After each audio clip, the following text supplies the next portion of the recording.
তিস্তা নদীর পানির সুষ্ঠু বন্টন ও মহাপরিকল্পনা বাস্তবায়নের দাবিতে চলছে ৪৮ ঘন্টার অবস্থান কর্মসূচি। এর অংশ হিসেবে আজ হবে পদযাত্রা ও নদী পারাপার। এ নিয়ে আরও জানাতে এই মুহূর্তে আমাদের সাথে যুক্ত আছে রংপুরের গঙ্গাচড়ার মহিপুর ব্রিজ এলাকা থেকে মোকারম হোসেন। মোকারম, জানাবেন যে পদযাত্রা নদী পারাপার কর্মসূচি যে শুরু হয়েছে, সেখানে নেতাকর্মীরা কি বলছেন এই মুহূর্তে এবং পরবর্তী কর্মসূচি আর কি কি রয়েছে? নাফি, আজকের উল্লেখযোগ্য যে এই তিনটি কর্মসূচি আছে তার মধ্যে সব থেকে গুরুত্বপূর্ণ এবং আকাঙ্ক্ষিত কর্মসূচি ছিল নদী পারাপার এবং নদীতে নেমে প্লাকার্ড প্রদর্শন। সেটি কিন্তু দেখতে পাচ্ছেন পেছনে। আপনাকে যদি একটু দেখাই, একটা নদীর সাথে মানুষের কি পরিমাণে প্রেম এবং আবেগ থাকলে মানুষ নদীকে ঘিরে এত আবেগপ্রবণ হতে পারে, সেটি কিন্তু সহজ অনুমিত। আমরা দেখেছি এখানে তিস্তা নদীর যে চর, সেই চরে রাত্রিযাপন যারা করেছেন তাদের ভিতরে এমন মানুষও আছেন যাদের বাড়িঘর আসলে ৩ থেকে ১০ বার পর্যন্ত ভেঙেছে বিগত ৪-৫ দশকে। আবার এমন মানুষও আছেন যারা বিত্ত বৈভবে সম্পূর্ণ, যারা আসলে চাকরিজীবী, ঢাকায় বসবাস করেন, তারাও একত্রতা পোষণ করেছেন। অর্থাৎ নদীকে ঘিরে সকল শ্রেণী পেশার মানুষ একতাবদ্ধ হয়ে সুষ্ঠু তিস্তার পানির যে ন্যায্য হিসেবে সেটি আদায় করা। ভারতের নতজানু নীতির প্রতি যে আওয়ামী লীগের যে ভারত তোষণের যে কালচার ছিল, সেখান থেকে বের হয়ে এসে অন্তর্বর্তী সরকার থেকে শুরু করে তাদের যে দল বিএনপি কখনোই আসলে সেদিকে সেই পথে হাঁটবে না, সেই আকাঙ্ক্ষার কথা তারা জানিয়েছেন। একই সঙ্গে তারা বলছেন যে তিস্তার পানির প্রবাহ যদি ঠিক থাকে তাহলে তিস্তাকে ঘিরে তাদের যে জীবনযাপন, তিস্তাকে ঘিরে তাদের যে বেঁচে থাকার অবলম্বন, তিস্তাকে ঘিরে তাদের যে কৃষি উৎপাদন, কৃষি বিপণন, সবগুলো বিষয় তাদের আসলে তাদের পথ খুলে যাবে।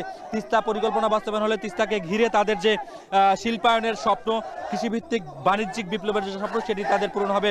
একই সঙ্গে তারা এও বলছেন যে তিস্তা নদীর দুই ধারে যে বড় রাস্তা হবার কথা, অর্থাৎ ১১৫ কিলোমিটার, তিস্তার দুই পাড়ের যে ২৩০ কিলোমিটার জনপদ, দুই তীর মিলে সেই জনপদের মানুষদের জীবনমানের যে উন্নতি ঘটবে সেটি তারা চাচ্ছেন।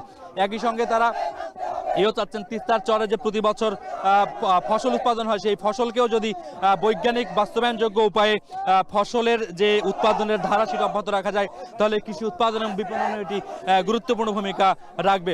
একই সঙ্গে গতকালকে বিএনপি মহাসচিব মির্জা ফখরুল ইসলাম আলমগীর বক্তব্য রেখেছেন। তিনি বলেছেন যে ভারত যদি বন্ধু হতে চায়, ভারতকে যদি বন্ধুত্বপূর্ণ সম্পর্ক বজায় রাখতে হয়, তাহলে সেই বন্ধুত্ব সম্পর্ক কখনোই একপাক্ষিক হবে না। বন্ধুত্ব সম্পর্ক বজায় রাখতে গেলে দ্বিপাক্ষিক স্বার্থের ভিত্তিতে সেটির বাস্তবায়ন করতে হবে। একই সঙ্গে বিএনপির যে সিনিয়র নেতারা রয়েছেন তারা আজকে আসবেন। 11টি পয়েন্টে বিএনপির সিনিয়র নেতারা বক্তব্য রাখবেন এবং সেই বক্তব্য রাখার মধ্য দিয়ে তারা মানুষকে চাঙ্গা করছেন। যদিও তিস্তা পাড়ের 5টি জেলার মানুষের এখানে সংশ্লিষ্টতা রয়েছে, যেহেতু এই আন্দোলনটি বিএনপির রংপুর বিভাগের সাংগঠনিক সম্পাদক আসাদুল হাবিব দুলুর নেতৃত্বে হচ্ছে, তিনি এই আন্দোলনের ডাক দিয়েছেন, তিনি প্রধান সমন্বয়কের দায়িত্ব পালন করছেন তিস্তা নদী রক্ষা আন্দোলনের।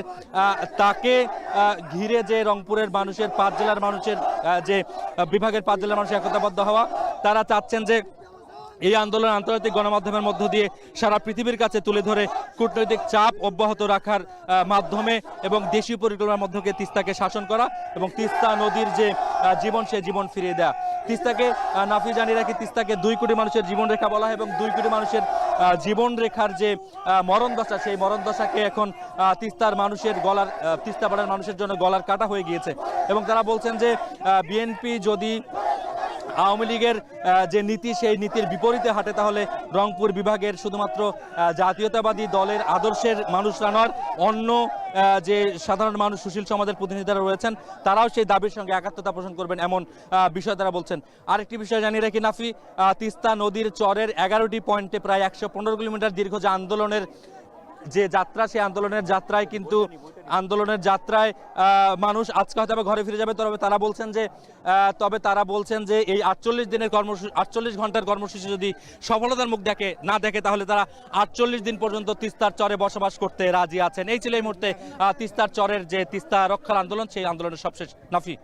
মোকারম হোসেন যুক্ত ছিল রংপুরের গঙ্গাচড়ার মহিপুর ব্রিজ এলাকা থেকে। এবার যেতে চাই গাইবান্ধায়, সুন্দরগঞ্জের তিস্তা ব্রিজ এলাকা থেকে যুক্ত আছেন মাজিদুর রহমান। মাজিদ, জানাবেন সেখানকার আজকের কর্মসূচির বিস্তারিত।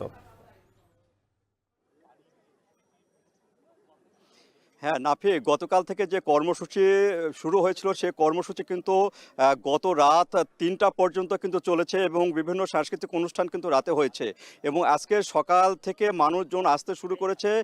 কিছুক্ষণ আগে কিন্তু আমরা বেশ কিছু মানুষকে এখানে দেখতে পেরেছি। এখানে যে আজকে কর্মসূচি হওয়ার কথা রয়েছে সেইটি হলো এখানে কিছুক্ষণ পরে পানিতে নেমে তারা প্লাকার্ড প্রদর্শন করবেন এবং বিভিন্ন দাবি দেওয়া সম্বলিত কিন্তু প্লাকার্ডগুলো তারা পানিতে নেমে এখানে প্রদর্শন করবেন এবং পানির যে নদীতে পানি যে কম সেটি তারা দেখাবেন।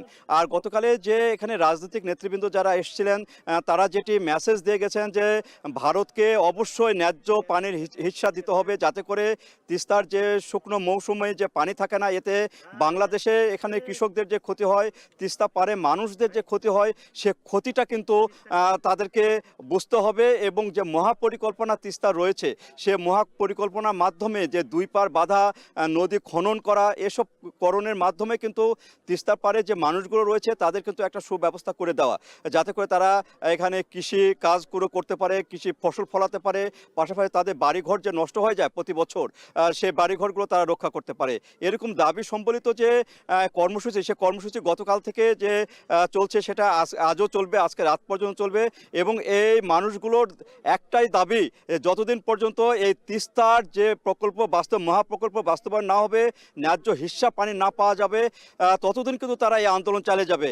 সবে মাত্র 48 ঘন্টা আন্দোলন, এরপরে কিন্তু আরও দিনের পর দিন তারা আন্দোলন করবেন, এখানে অবস্থান করবেন, যাতে করে এই সরকার বাধ্য হয় ভারত সরকারের সাথে একটা তা বোঝাপড়া করে অবশ্যই যেন তাদের পানি তা ফিরে দেওয়া হোক এবং ন্যায্য যে হিস্সা, পানির যে ন্যায্য হিস্সা সেটি রক্ষা করা হোক এবং উজানের যে ভারত দীর্ঘদিন ধরে আমাদের পানি যে বন্ধ করে রেখেছে, পানির যে ন্যায্য হিস্সা সেটার থেকে বঞ্চিত করেছে, সে ব্যাপারে কিন্তু আস্তে আস্তে মানুষ কিন্তু ক্ষোভে ফুঁসে উঠছে এবং এই আন্দোলনে যিনি ডাক দিয়েছেন, এখানে যারা ডাক দিয়েছেন বিশেষ করে বিএনপি শুধু না, এখানে বিএনপি সহ আশপাশের মানুষগুলো যারা ক্ষতিগ্রস্ত সে মানুষগুলো রয়েছেন এবং তিস্তা পারে যে অন্যান্য যে রাজনৈতিক দলগুলো রয়েছেন তারা কিন্তু এই একত্রতা ঘোষণা করেছেন এবং তারা দাবি না মানা পর্যন্ত কিন্তু তারা আন্দোলন চালিয়ে যাবেন।